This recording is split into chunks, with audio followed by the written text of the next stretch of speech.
Hi friends, welcome to Sravanthi kitchen secrets.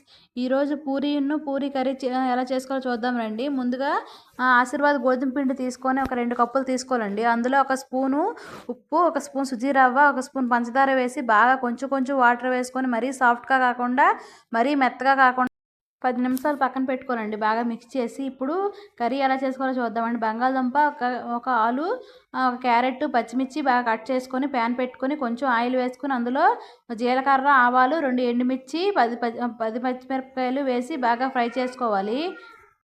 అలాగే cut చేసుకున్న onions కూడా వేసి బాగా మిక్స్ చేసుకోవాలండి.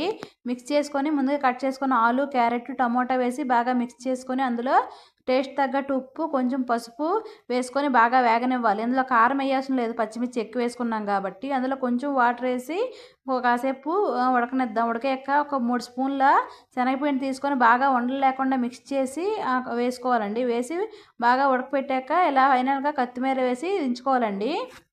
పూరీలకి ముందు ప్యాన్ పెట్టుకొని అందులో ఆయిల్ వేసి బాగా కాగనిద్దాము. ముందుగా పక్కన కలిపి పెట్టుకున్న ముద్దని కొంచెం ఉండలు తీసుకొని అది బాగా కలుపుకొని ఇలా ఉండలకి చాక్తో ఈవెన్గా కట్ చేసుకోవాలండి. కట్ చేసుకున్న ఉండలు బాగా సాఫ్ట్గా చుట్టుకొని పిండిలో తడిపి ఇలా ఒత్తుకోవాలండి. మరీ మందంగా కాకుండా మరీ పలచగా కాకుండా ఒత్తుకొని వేడి ఆయిల్లో వేసుకోవాలి.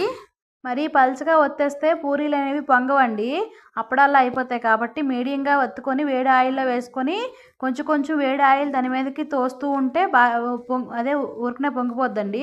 అలా 2 వైపులా కాల్చి తీసుకుంటే పూరీ రెడీ అయిపోతుందండి. ఎంతో రుచికరమైన పూరీ.